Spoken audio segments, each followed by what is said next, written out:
Ladies and gentlemen, the Madness Entertainment Group presents Puts the Comic Artist Hour with Les Garner.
Yo, welcome to another episode of the Comic Artist Hour with the man of the hour, Mr. Les Garner.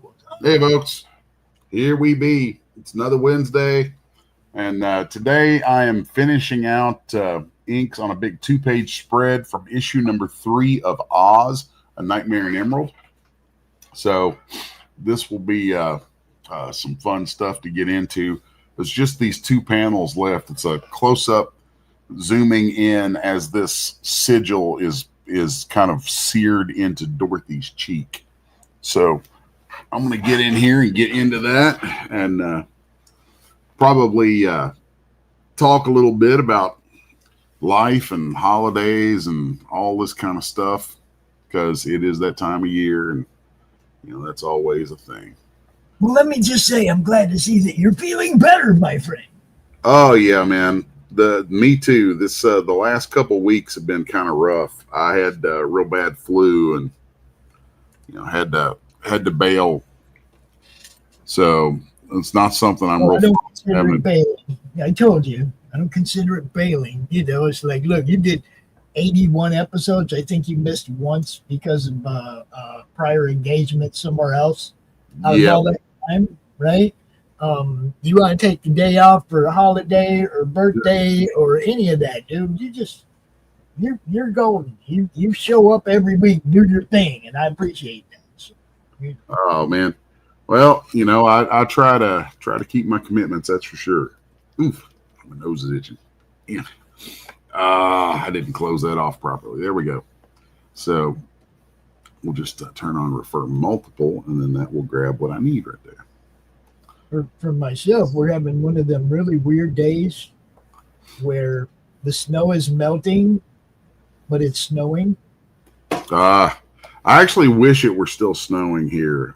Dude, I'm telling you, I hate it when it goes snow, mud, snow, mud, snow, mud. I just want snow for the winter.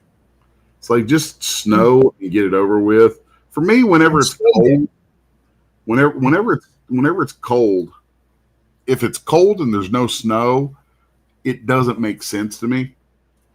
Yeah, and like for me, it's like 2 days ago, I watched a guy walk by the house, headed down toward the lake, which is only a stone's throw away, and he was carrying an auger and a fishing pole.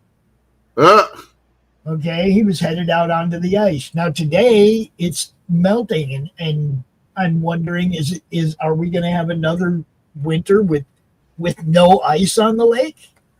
Is it just gonna, like, we get 1 week of it, that's it, and then it's over? Because that's what happened last year. We got like one freeze, and that was it. Then it was over, and then it melted off right away, and it was like, God, that sucked. No ice fishing season. Yeah, you're up there in the you're much further north than I am, so yeah. Down here we don't really get that kind of stuff. It's actually really nice here most of the year. Like, we don't really get a lot of cold. But when we do, I'm like, okay, the cold is here, so let's have some snow. And whether we'll get that snow or not is a whole other deal. So, yep. Let's see here.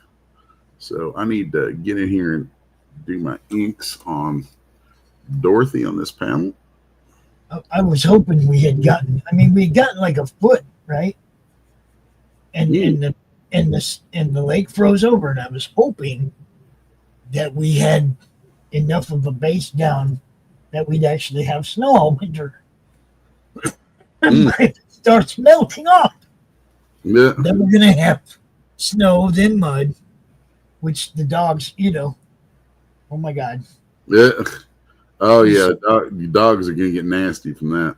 That's what I'm saying. It's like, I don't mind the snow, but holy crap, man, when it melts and there's mud out there that the dogs are running through and puddles of water and shit, and then they come in and you're trying to grab them on their way in so you can wipe their paws off before they go destroy the house,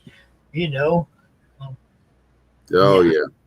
I don't like it when it does that. I just want cold snow, and then in spring it can all melt off and we can have a couple of weeks of mud.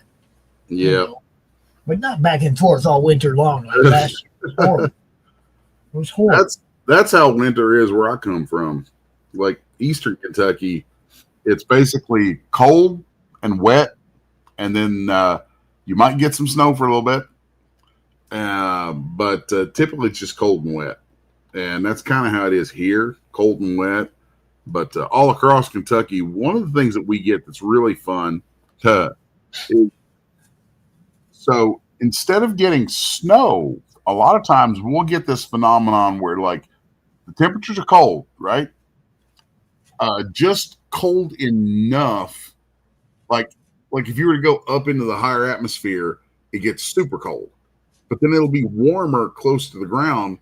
And what will happen is that what would normally just be snow will fall, and it'll go through different layers of different temperatures, and it'll kind of like thaw as it falls, freeze back. And so we will have it rain ice. Yep. And that sucks. That's what we had last night, was raining. It was raining white. When it rains ice, it is just terrible on like power lines and stuff like that. And then this morning I wake up and it's warmer and it's melting off. And then I go back out looking about noon and it's snowing. And I'm like, make up your mind. Yep. We gonna have winter, or we gonna have this mess again? There you go. Yep. Throughout the state of Kentucky, if you're a young person looking for a profession where you're gonna be able to get through the winter months at least and not have any lack of work, go be a lineman, because you will encounter ice rain, and you will be needed to go out there and fix those lines that get broken and damaged and all kinds of crazy stuff from the ice. I think if I had life to do over again, I probably would have taken up something like that as a sideline, so that I'd have that to fall back on. But not having something to fall back on, I think, was probably for the best, because it forced me to push forward with what I do. So, is what it is. I can't tell what's winning. Is there's still like water dripping from the deck? But the snow's coming down pretty good. I can't tell who's winning. That's funny. It is. It's hilarious, because you're watching the water drip off the roof. Drip, drip, drip, drip. Right? But the snow's coming down, and it's landing on the slush in the driveway, and it looks like it's crusting up. It's like, I don't know. Let's see here now. Oh, I don't like how I have her nose penciled in here, but we'll work with it. There we go. That'll be much better once that comes out.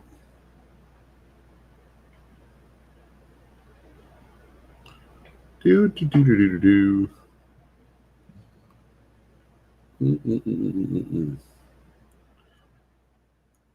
So I got a package in the mail today that was interesting. It was a copy of Gasp #1 from a long time ago, which Wow.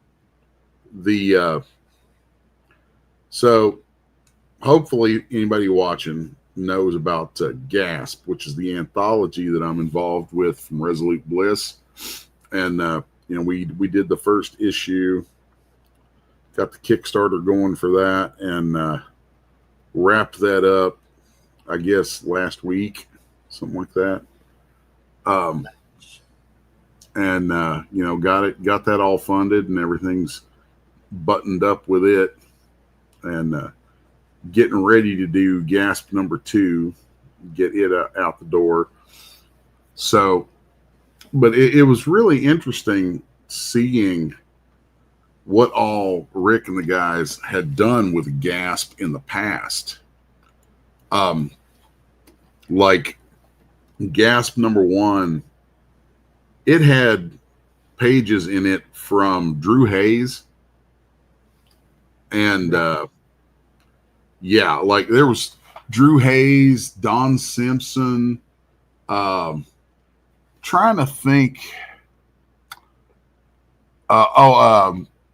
Remember the book Strangers in Paradise? Yes. Terry Moore. Yeah. There was Strangers in Paradise stuff in this. This thing is thick. And I like when I saw it, I'm like, I remember seeing that on shelves, in 93, 94. And yeah, it's just really wild. Like they had some amazing people involved with it back then. And I think, I'm not sure what the plan is, but I think there is something coming to resurrect that issue in some form. I'm not sure if they're looking at maybe doing a digital release of it or something. I don't know. And I don't want to presume to know and say something that ends up being wrong. And people are like, he said that, this, that, or the other. But I know that I'm about to be scanning this book, and I'll probably find out when I get off here today, actually, what the plan is with it and where what's going to happen with that. But because I do a lot of the setup for them of their books to go to press and things like that. So I'm not sure, but I think something's coming that'll be really interesting. All right. So, a little bit more right here. As that kicks up, then we can get rid of the blue line. There we go. Q. I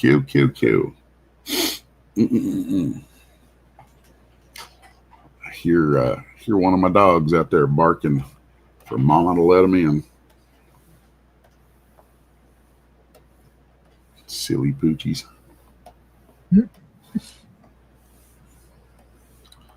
Yeah. Now then, I always love using ink spatter on things. I'm not a big fan of dead space in a panel, but sometimes there just isn't enough space to put anything meaningful. So a lot of times I'll either use cross hatching or I'll use ink spatter to at least kind of put something in the space.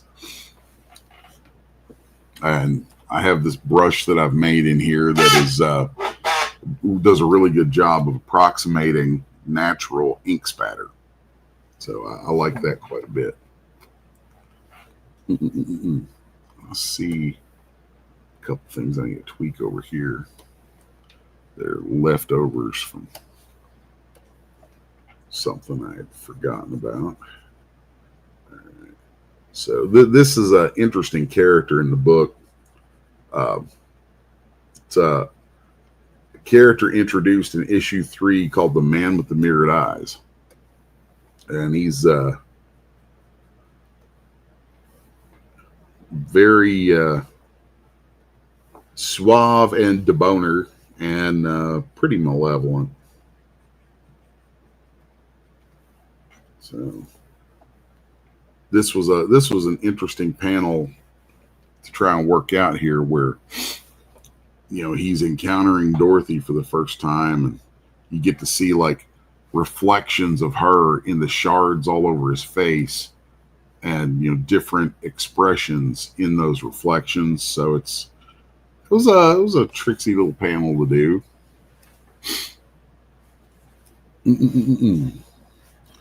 Now we'll come on over here and start working on the inks to this. So these extreme close-ups are a lot of fun because, I don't know, just something about the OCD side of drawing. I like doing this stuff where I can focus in on something that is normally details that are just too small to really get captured elsewhere. So like right now I'm concentrating on this guy's gloves. It's kind of like the guy in a tuxedo with these like opera gloves. Right. So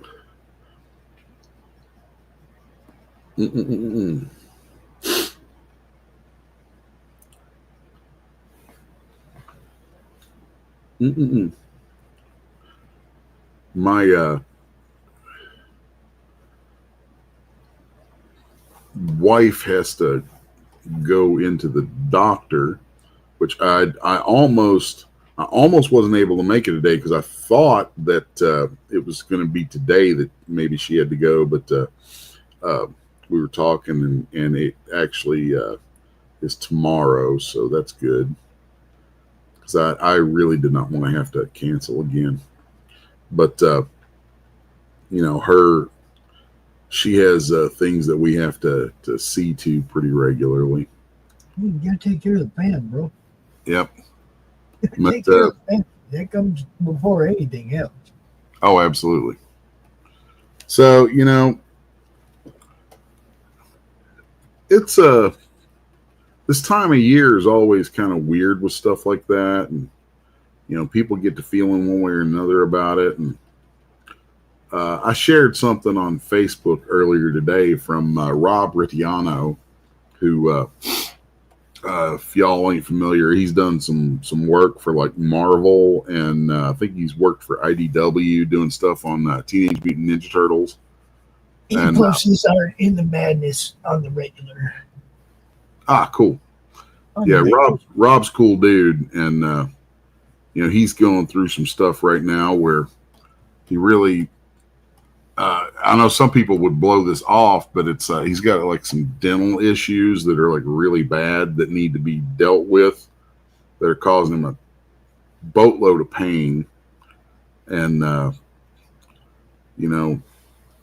unfortunately, the industry being what it is, he's not in a position at the moment to really foot the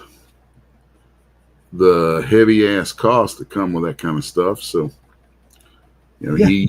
he sucked up some pride and shared a video that I made sure to share out earlier today. And if anybody out there is listening and can, contribute a little bit to his GoFundMe or, just anything to help the dude out, sharing the message and things like that. This is a sucky time of year to have something like that come up, because everybody's trying to come up with ways to provide for their family and hopefully, give them a good Christmas and all that. So it's just kind of on my mind a little bit right now that, there's one of us out there, which I'm sure there's more than one of us out there who's hurting and needs some help. But look, I went through tooth pain all my life, and I got to the point where I had a choice. I could yank them all, or, because I didn't have no money. I didn't have money to do, like, surgery, all the shit they wanted to do. Like, I had teeth everywhere. I was a Jolly Rancher kid. Oh, I used to smash them things with my molars, and I broke a lot of teeth. And I had tooth pain all my life, right? And it was like, man, they wanted to do this and this, and it was going to cost this thousands of dollars. And I was like, nah, just yank it. Just pull off shit, man. And, that, like 15 years ago, it hasn't changed my quality of life. I will still smash a steak. I will still smash some corn on the cob. It might not be pretty, but I mean, I will say, man, I don't think I've ever known you to have teeth. No. And a lot of people don't even notice because I worked really hard on my speech. I didn't let it affect how I sounded. You know what I mean? There was a lot involved in it. I used to sing, bro, and then I had no teeth. Oh, that would totally screw with you. You see, I had to teach myself to speak again. So, yeah, all kinds of fun involved in that. But it never stopped it didn't change my quality of life in any way. It would be nice to get some implants and have a nice smile again. But again, that shit costs money. Oh, yeah. It ain't cheap. Pain part, I dealt with the pain part. I got rid of them. You know what I mean? I have not had a toothache in 15 years. So, take from it what you will. Tooth pain is like one of the worst kinds of pain. It gets in your head. Yeah, man, I killed it. I got rid of the problem. I didn't let them surgery me all up and then still have a bunch of half fucked up teeth in my mouth. You know what I mean? It's like, just put them all, man, and fucking, and they did give me dentures, but the dentures didn't fit. Like they didn't fit right. If I was chewing on something in the back of my mouth with my molars, the dentures would come loose in the front. If I was biting into something with my front teeth, they would come loose in the back. And it was like, I can't do this. Food get all up underneath them and shit. No, I was like, just someday implants, maybe. Someday I'll be rich. I'll be able to get implants. And then nobody will recognize me and I'll have to teach myself to talk all over again. I think my dad had lost most of his teeth before he adopted me, so that was kind of just the way it seemed, Well, like I say, for me, it was the pain. I didn't care. I just wanted the pain to go away. I know exactly where Rob's at because that's what I'm saying. I got to that point where I didn't care about all the alternative, expensive things we could do. I wanted the pain to go away. And, I did what needed to be done to take care of that. I see that. Gave up my beautiful smile. Oh, I guess your modeling career is over. Yeah, well, you can't be an actor with no teeth unless you're playing one rare part in a movie where the dude has no teeth. Unless you're Unknown Henson. You know who that is, right? Yeah. I love that guy. He's funny as hell. What does he call himself? The country western vampire. Because he's only got 2 teeth, and they're both like, I think they're fake. I think he wears a set of fake fangs, but there's just 2 of them, and then there ain't a tooth elsewhere in his freaking head, and he's funny as all hell, man. Yeah, I know Henson's is a hoot. Should I do that? Should I get vampire implants? There you go, man. Just thinking about Unknown Henson makes me want to go back and rewatch the Squidbillies. You ever watch Squidbillies? No, but the kids do. Oh my God, I love the Squidbillies. It's too good. I mean, limited to what, the amount of time I have for that kind of stuff. But Yeah. that's why we made 2 shows exclusively over there on Pilled for doing exactly that, watching movies. Yeah. Because I don't get to watch anything. You know what I mean? Yeah. I got to watch some stuff over the past 2 weeks while I was sick. Yeah. I know you was talking about catching up on some stuff and binging some stuff. And that was turning my frown upside down for a minute.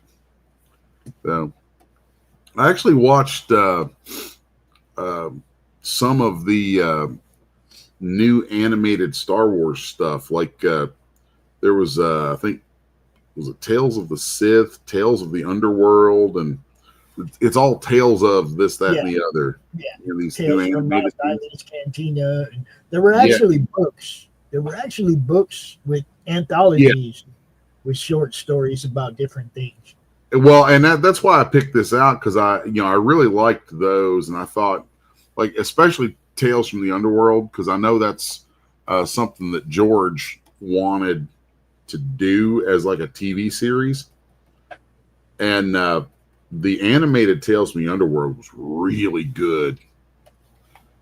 I was like, there you go, Disney. See, you can do something right on occasion. Just, you just got to go back and listen to George a little bit. They're not promoting the hell out of those shows. They're promoting Andor. You know what I mean? It's like when they got something good, they bury it. It's fucking. Well, Andor is a pretty good series. I haven't finished season 2 yet, but I enjoyed season 1 quite a bit. That was another one I thought, I was like, okay, this has got potential. Y'all are doing all right with this. So I guess it just depends on what you want in your Star Wars. Yeah, I mean, Andor was definitely a different kind of Star Wars piece. It was like, where's my Star Wars? I mean, it could have stood alone in any honest. I could have just stood alone without even being part of the Star Wars universe. Nobody to know. Andor reminded me of like a sci-fi version of the old TV show The Prisoner, which I was kind of down with that. I was like, okay, this is different. I can go along for this ride for a minute. I liked Andor, and I liked Skeleton Crew. Skeleton Crew was fun.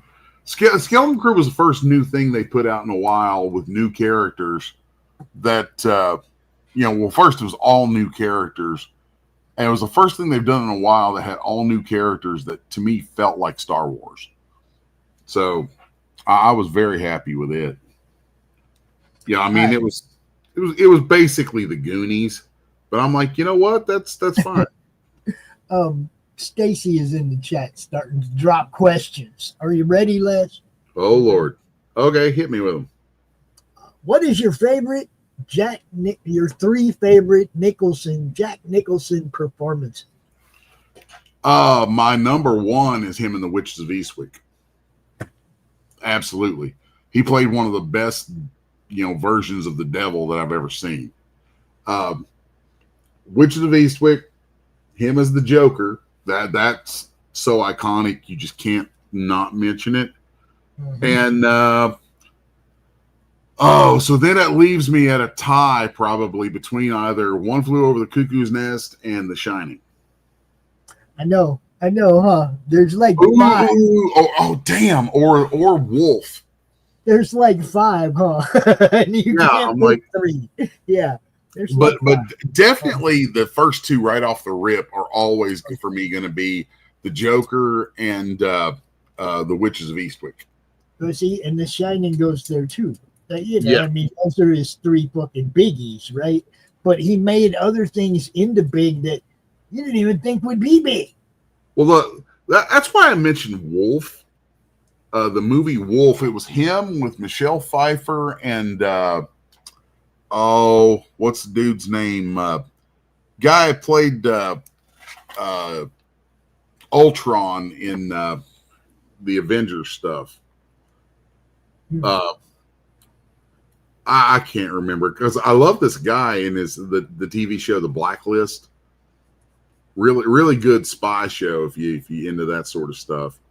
But this was back when he was much younger, and he's kind of supposed to be kind of the good looking upstart dude who's a challenge to Jack Nicholson, who's the old, he's the old man on the block. But yeah, Nicholson in Wolf is really, really good. There's a great moment in that movie when him and the young guy are standing next to each other at urinals in the bathroom, and Nicholson just casually turns and starts peeing on the guy's shoes and starts talking about about marking his territory. Yeah. It's really good. Here we go. And the second question was, should Christopher Nolan make a new version of The Prisoner that was what he was planning before Odyssey? I don't know. Oh, I think that would be awesome. Yeah, I really think that would be awesome. I haven't really followed up much on what he's got going on with the Odyssey. Should be good. I mean, Chris Nolan makes good stuff. Yep.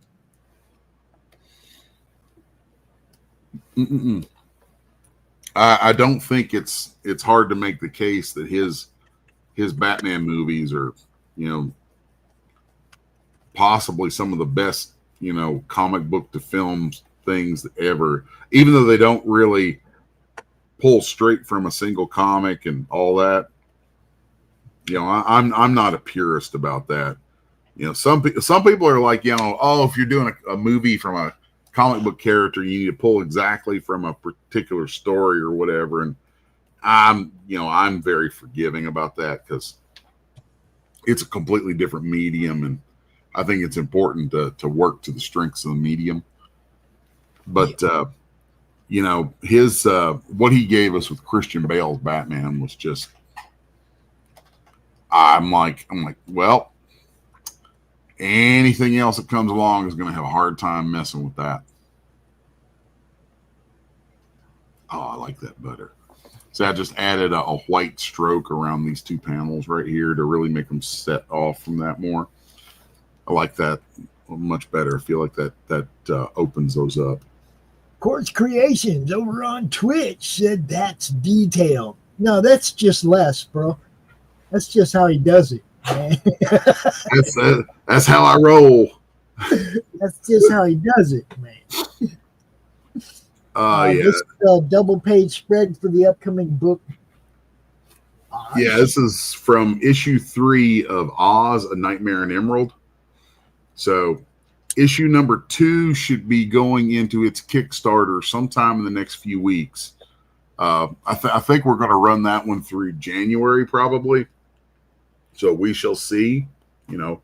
Hopefully some folks want to kick some of their Christmas money, that way and help us make that one a success. Everybody has a comic fan on their Christmas list. Everybody. That's right. So, yeah, get in on that Kickstarter when it hits. I don't, like I said, I don't know what the hard date is for that, but it is definitely coming. I don't know if we're going to be running 2 of them at once or not. I know we've got Oz number 2 is coming up. Gasp number 2 is coming up. And Gasp number 2, by the way, has a 6-page Brides story in it. So everybody who followed my book Brides, you're definitely going to want to get on Gasp number 2 and Gasp number 3. So yeah. I actually spent my morning today writing doing some of the writing for a 10-page piece that's going to come in Gasp number 3 of Brides. So Gasp number 2 and Gasp number 3 will be, when Brides number 2 hits, it will make sense if you didn't get those issues of Gasp, but there are things coming in Brides number 2 that if you read what's in Gasp 2 and 3, you'll have a much deeper understanding of some of what's going on. It'll be a lot of fun. So, yeah, I don't know. I think, and don't quote me on this because all this kind of stuff is subject to a lot of change. But I think that if eventually Brides 1 through 3 will get collected into a trade, right? And it's my hope that we're going to be taking the short stories and including them in that trade, because there are very specific places in the timeline of what goes on in the Bride's story that those shorts fit into really well. Yeah, Court's Creation. He's talking about Brides, which is his book that he's doing, as well as Oz, which is Resolute Bliss. Yes. Resolute Bliss publication that he's. Brides is being published by Resolute Bliss, so yeah, they're officially the publisher on it. But that's your stuff as opposed to this is Rich's. Yeah, with Oz is written by Rick Mulshan from Resolute Bliss. I've contributed a bit to some of the writing, as I think any artist should be allowed to on a book. I mean, you kind of have to in some places. Look, I can't draw this. You're going to have to say this. There are times when I think it's important for an artist to be given some leeway or some say in stories and things. And a lot of times, as the artist, when you're working on stuff, you'll get a script and you'll see something to be like, hey, can I tweak this right here because this will look better this way or that, So there's a role that I think the artist really should play in things like that. So, Rick is the writer on Oz. I've got a couple other things coming up with him. I'm doing a lot of work with Rick right now. See, there's I don't know if he'd get mad if I dropped the title of it or not, because I know sometimes we like to keep things close to the chest. But there's a graphic novel I'm working on for him that's like 135 page piece coming up. Then I'm doing the mainline stories in Gasp for the foreseeable future. So that's each one of those I'm doing at least 30 some pages in. So like Gasp. In other words, Les does a lot of stuff for a lot. I've probably drawn. If you looked at interior pages I've drawn in the last 2 years, it's probably getting close to about 2,000 pages of artwork by now. Yeah, it's crazy.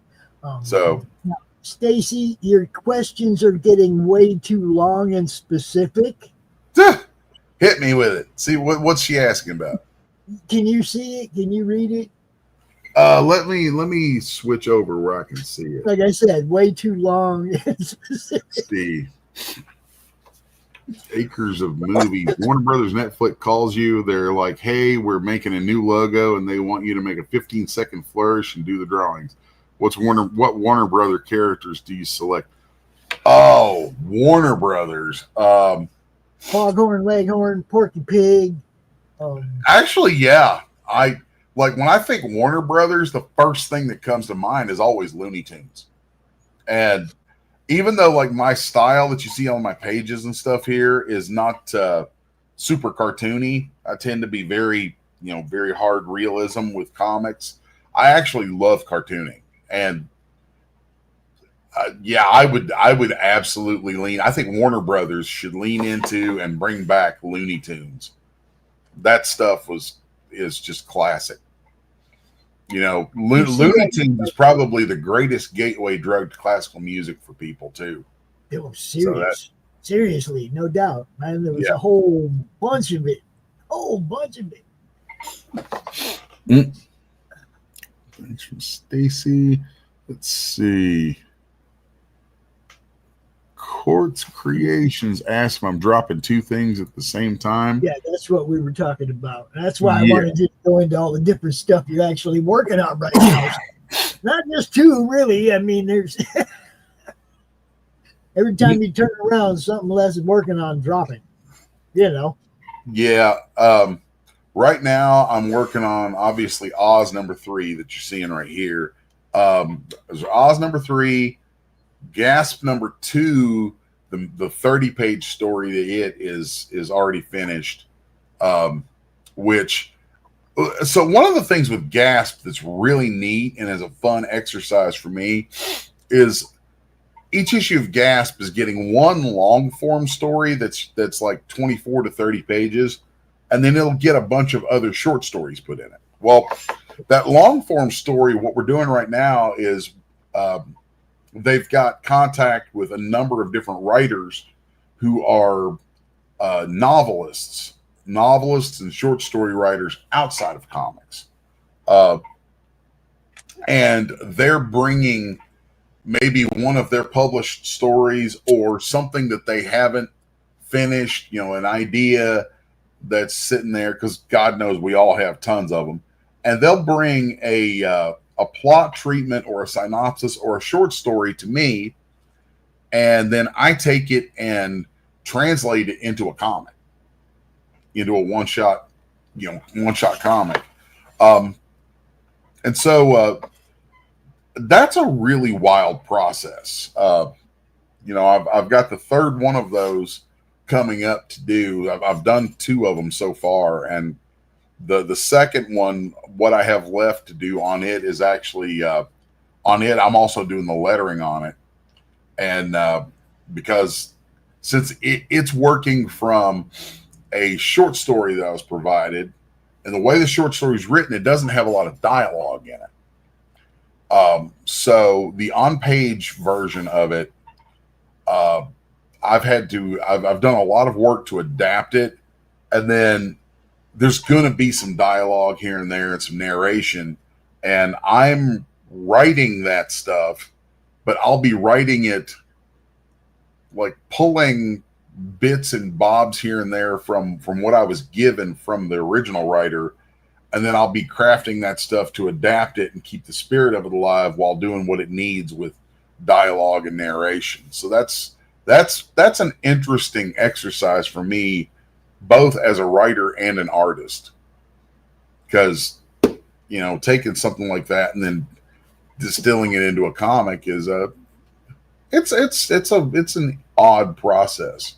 But Gasp number 2, the main story in it is a heist story. It's an art heist that is pretty wild how it ends up going, because it's Gasp is always horror, so imagine it's an art heist that turns into a horror story, so it gets kind of crazy. And then Gasp. Let's see, Gasp number 1 actually has the first New Apocalypse Girl story in a while too, because I did the main story. I did the art for the main story in Gasp number 1, which was Spearfinger. It's a Cherokee Indian myth. And then there's a backup story in that of Mama Shotgun from Apocalypse Girl, which was a lot of fun. It's a little 6-page short that kind of illustrates what happens when somebody runs afoul of the rules at Mama's place. Annie Marie up in the chat. What's up? She says it's looking good, Les. Looking good. Thank you. I thought I had more to go on this, so there'd be a little more visual going on in the show today, but I was wrong. I underestimated how quickly I'd finish up the last little bit that was on this. So I thought surely to God, the 2.5 panels or so that's left on this will take me an hour, but it didn't. So looks wonderful. Thank you. Yeah, when unfortunately I wasn't able to start drawing on anything today until close to the middle of the day, which sucks because I had errands and stuff to go run this morning. And but yeah, on a typical day that I just come straight to the shop and start drawing, I'll do about 4 pages like this. You know, I'll pencil and ink about 4 pages a day if that's all I have to think about. So, yeah, see, I was Try thinking, his best to get 3 if he has other shit to do. yeah, that's basically it. Like today, today I might be doing well to get 2, but you know, I'll get at least 2, maybe 3 today. We'll see. So, because I stop, I have a hard stop every day between 5 and 5:30 because that's when I stop and I leave and I go to the gym because you know we got to get this left hand the rest of the way there. You know. Yeah. So I don't think I've done that on screen in a while. Is pick that arm up. So. No, you picked it up kind of quick too. Yep. Yeah. That arm is getting stronger and stronger and working its way back. You know, it's. I don't think I started this podcast until after my stroke. Did I? No, it was after, and you were just starting all the therapy, and Yeah. you were developing tools to help you work.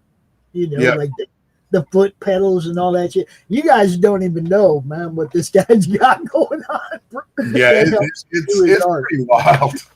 It is a little wild. I mean, like I don't even think about it that much anymore because I've trained my feet into it so much at this point that they just kind of tap dance around down there and know where to go. He can't use his left arm, and he created macros with foot pedals so that do certain things for him that he would usually do with his left hand. Right? Yeah, like I can't type with my fingers anymore. I use voice software to type. So which is it's weird because I notice that I think differently.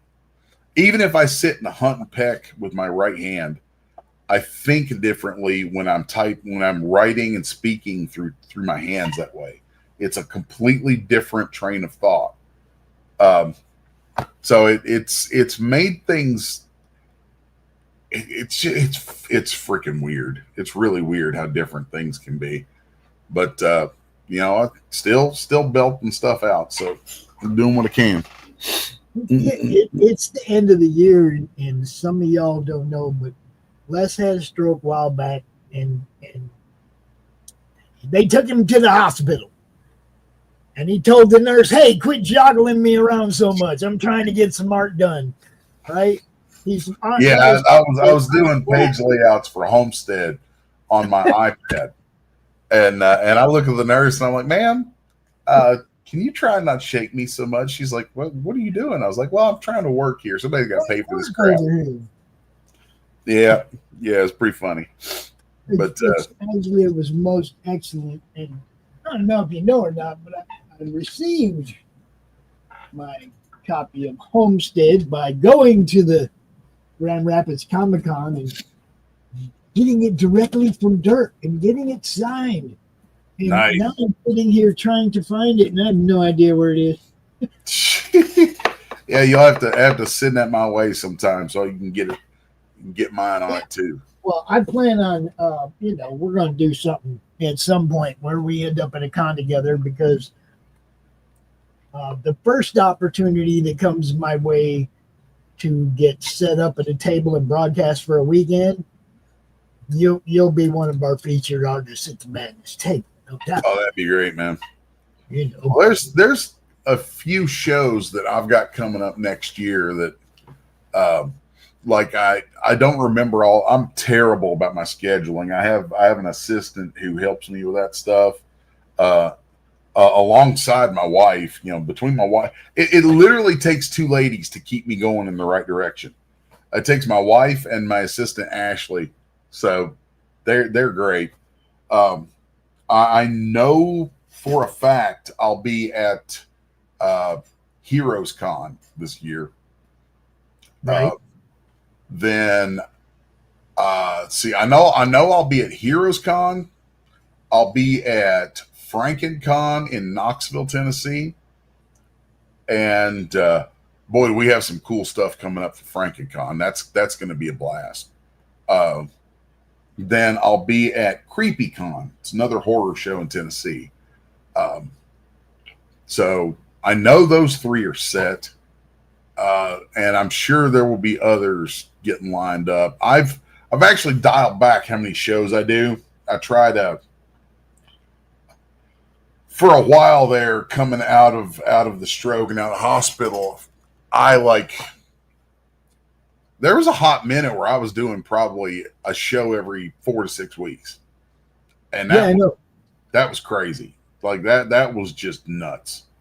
And that is why we picked the Wednesday showtime, because you were doing cons, and it was like, yeah, you don't want to set up a scheduled show, a weekly show on the weekend if you go to cons on a regular basis, because you're going to be missing your show, or you're going to have to incorporate it into what you do, right? Yep. Like Ed cracks me up. He has Saturday morning comic talk, right? And he, has guests out, and they talk about comics on Saturday morning. But sometimes Ed's at a con. So he'll do a walkthrough of the con before it opens, right? And do that for his show instead.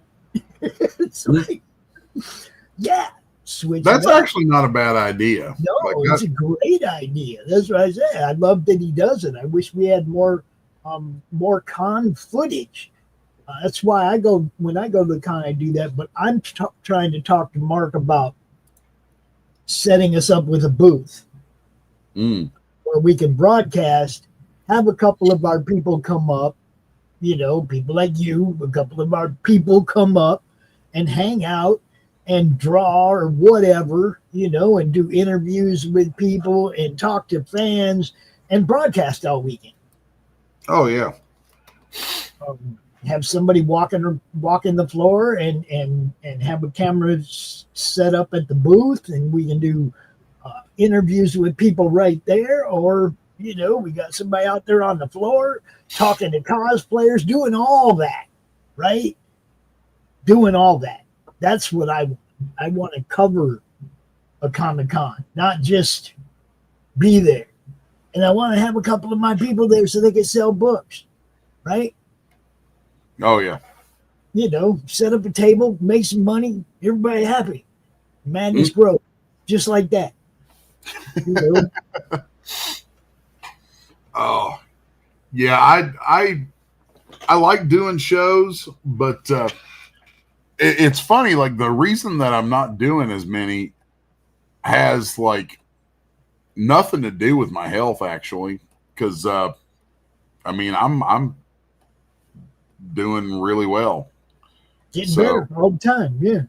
Yeah, but the main reason that I'm not doing as many shows is that I've got so much work to do. I'm like, I need the hours. I need the time here.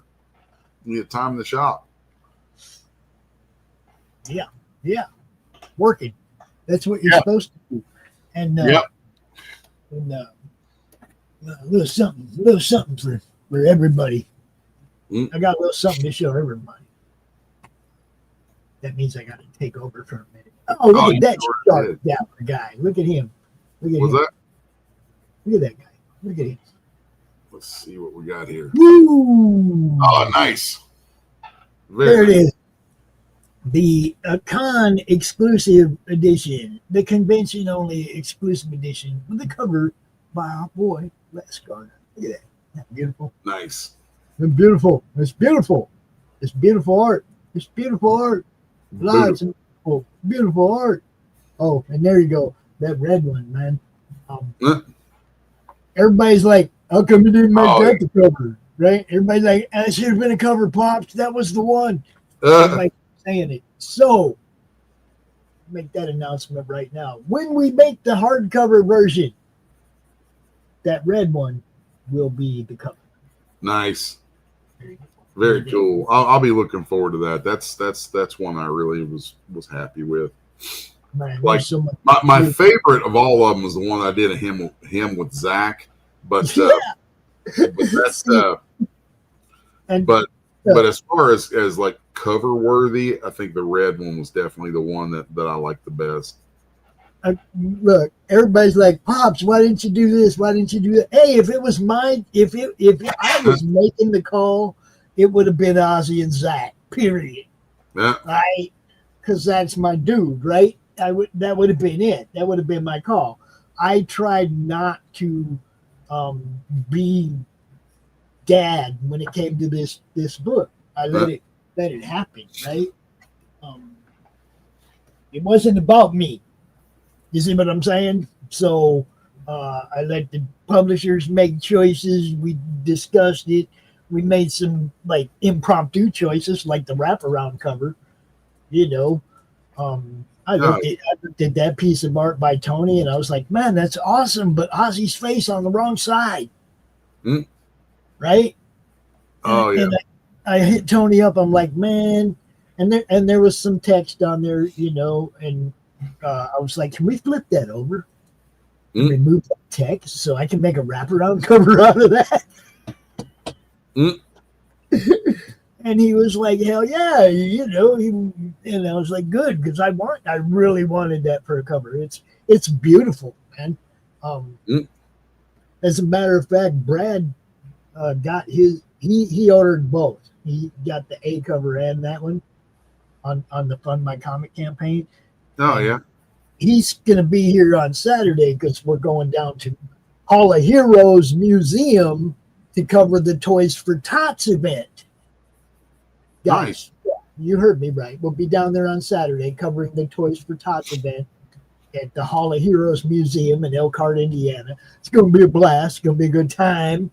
And but Brad, he posted on Facebook, he got my books, and he told my grandson, he said, better be ready to sign them when I get over there on Saturday.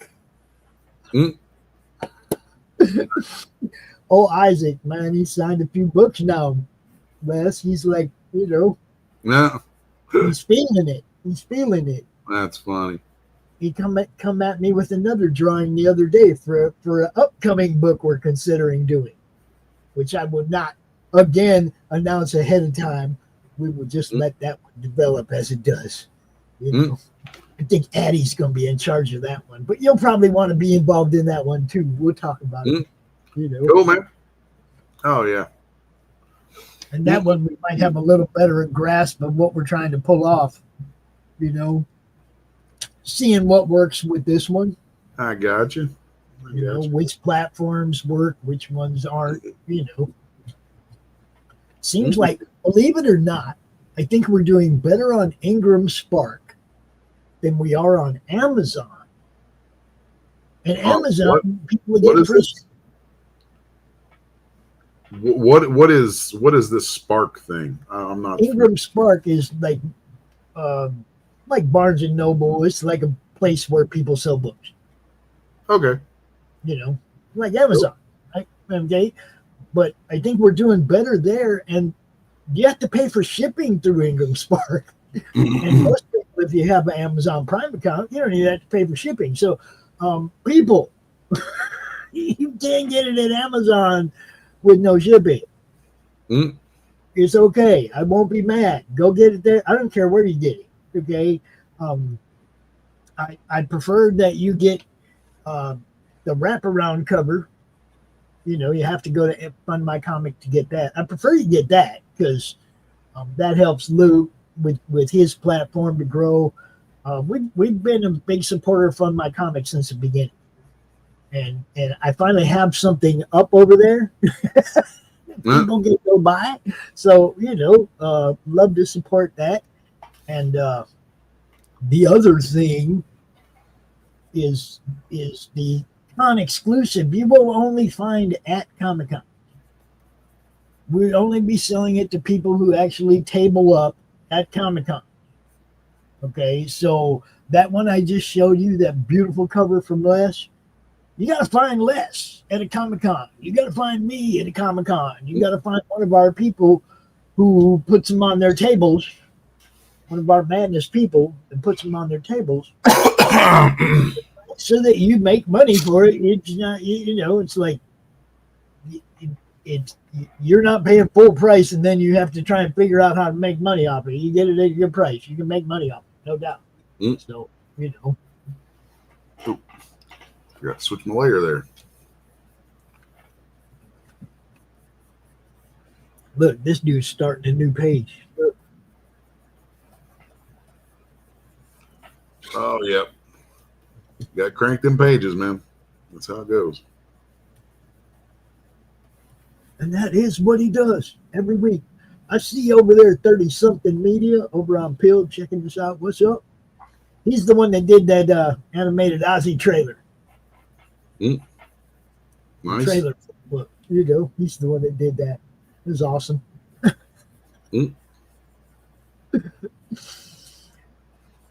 Right. I get kind of quiet when I'm doing this part of it. I actually think of this as being the hard part of doing pages, is the doing the layouts, getting Figuring my out what's going to be where, how you're going to do it. Yeah. Let's see. This is where I think the logistics of the page really get worked out.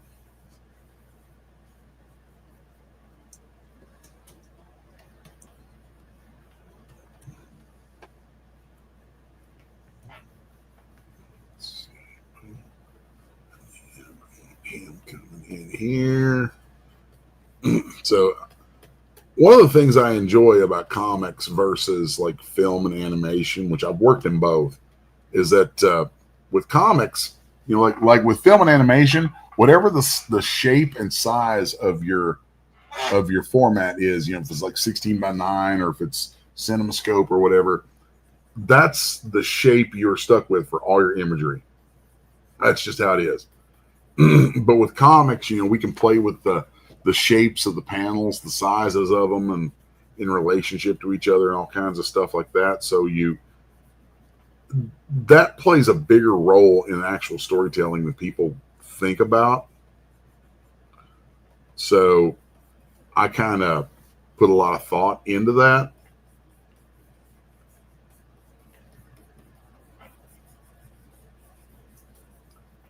And I may end up ditching all kinds of stuff before a page is really set. So. See, this is one of the things I'm trying to get through to my grandson when he draws, is to keep his pencils super light. Yep. Scribble. Super light, so that you can fucking erase what you don't need afterward, so it goes away. Yep. Right? And scribble and erasing a lot is important. Like I have here, I've done a bunch of stuff that I know tells me what I want, but I know that it's way, way, way wrong. So, but like the content of what I want is right, but I'm not quite on point just yet working it out. So, and that's, if you watch some videos from Jim Lee, you'll see Jim Lee like erases a lot. He's not afraid of that eraser.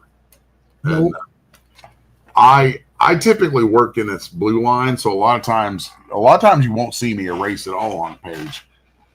But that's just because rather than take the time to sit and erase stuff out and do really fleshed out rendering at the pencil stage, most of the time I'm going really, really light and thinking through, how things are going to flow. Like right now, I need to pull this up here so I can see it on top of things so that I can actually get my drawing worked out better. But like this stuff over here, I don't really need to finish any of that at all because I know that it's just going to go away because this is inside this panel. But drawing through it and making sure that I've got structure and things in there will help me work out all kinds of stuff. Like right here, we're going to put a circle in here that's for his neck. Then we know we've got his tie right here, and that's going to reinforce the angle that we're at. So then pull that down. I want a bit of a shoulder there. Come through here. Now I know this other arm is all the way over here.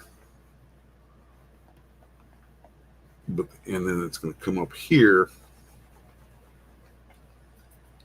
And so let's tighten that up a little bit. I've got a a really kind of odd angle here for this hand, but we're going to work that out. 2, 3, 4.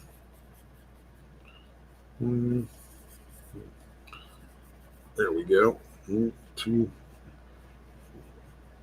I want this finger up like he's touching her cheek. So you get into some. One of the components of drawing comics that I think gets overlooked a lot of times is acting. Like, you really have to, you as the artist are playing all the characters in a drama or a comedy or whatever it is, and you have to act them out. So I think now I can move this back down here. So now we can start to see, like, even though now you can't see the rest of that drawing, the fact that I drew through that makes it so that that is still solid, So I think right here we're going to have his other hand kind of showing through a little bit. We'll come down, work in a little bit of the rest of his outfit. And then I'm going to tighten all this up a great deal later. But for now, this gets me where I need to be for having my layout put together. So, see, what's that next panel? Great. The next panel is just a straight up shot of Dorothy. So we're going to come in here and let's see, what page number is this? This is an 8, so it's an even numbered page. So, and this is something people oftentimes don't think about. Like, I may actually end up flipping some of this stuff so that the characters, instead of being looking to the left side of the page, or looking to the right side of the page, Right. Because this is an even numbered page, so this will be on the left side. If you've got the book open, this will be on the left. The odd number page will be on your right. And whenever possible, you want to try and compose your shots so that the characters, if they have a gesture or a look, an eye line, you want to compose your shots so that stuff is all pushing you, the viewer, to look on through where you need to be going to. So like this first panel, I'm good with it because he's here and it weights the panel to one side. And then him, with his gesture to Dorothy, she's a focal point. This guy leads you in and across. The way that works, I'm pretty happy with. But I may just do this right now. If we take this guy right here, make a selection out of it, and then I'll come in here and flip it horizontal. Yeah, see, I like that better already. So now you've got him. This panel leads you to him. Then here he is again, and he's obviously gesturing, caressing Dorothy's face. So that's moving the page on across. And then that third panel is going to be Dorothy.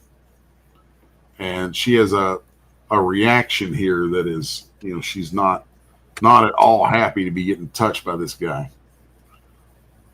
So, boom, boom, boom, boom. Let's put the hair in here. And then we'll throw this stuff up here. Okay. So, I tend to pencil really, really loose. So, I'm going to come down through here. A little touch of her neck shows up there. And that. And let's throw some of her hand in here.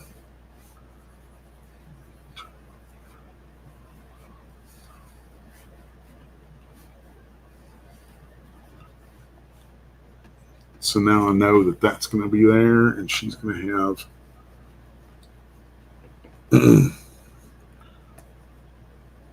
her mouth open with an expression here.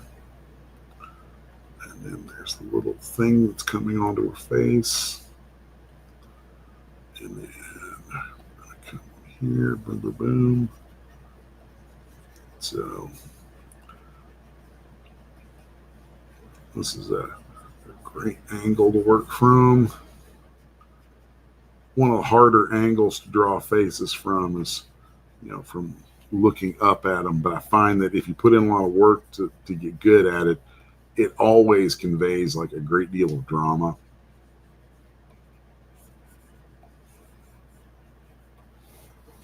So there we have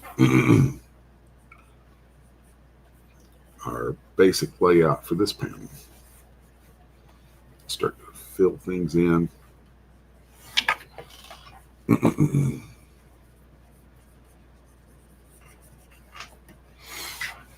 So, and I've got ways that I draw like this whole scene is taking place in a cornfield where there's like a cornfield and fire in the distance. So I've got all kinds of crafty little ways that I'll use with ink. Like I don't need to draw that stuff in. I know exactly what I'm doing with the pen when it comes time to knock that stuff in.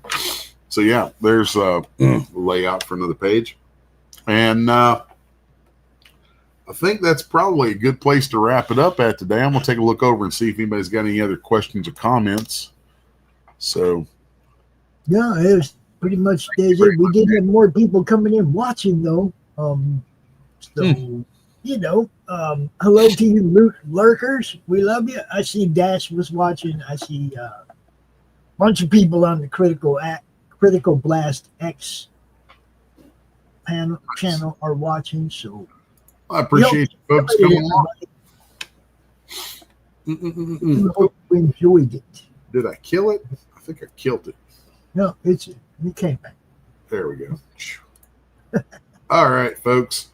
Well, it is time for my lunch and for me to wrap up on here. So thanks everybody for watching for another week.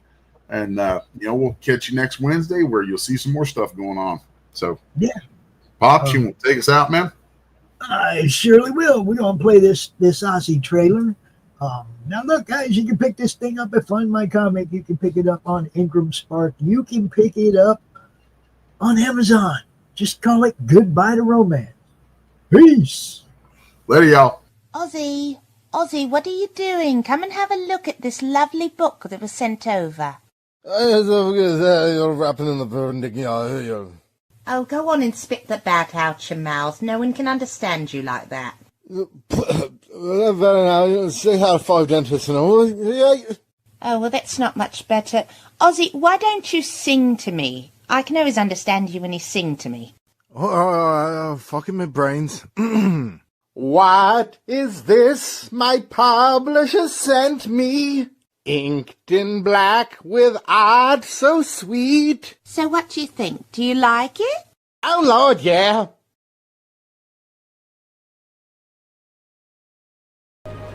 In a world where sequels and prequels and derivative slop rule the TV and movie landscape, one magazine dares to make fun of them all.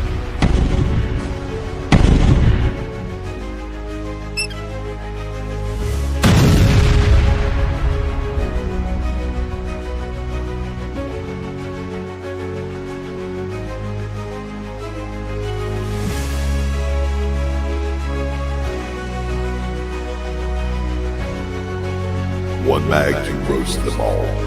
One mag to troll them. One mag to break their balls. And in the ratings roll them.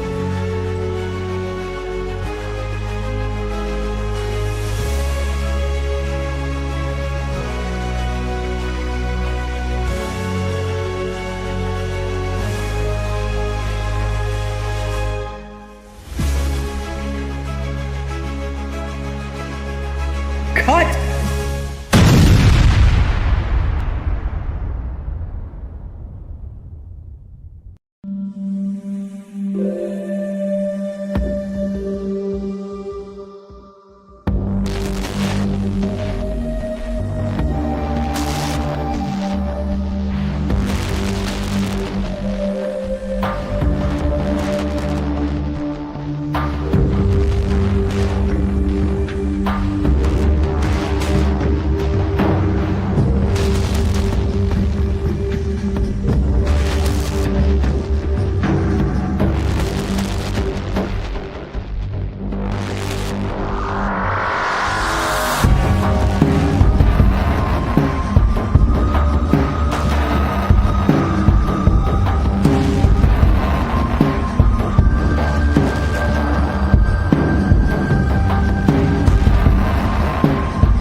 I'll tell you, I'm at Steel City Comic Con. You're watching me at Madness Comic Network.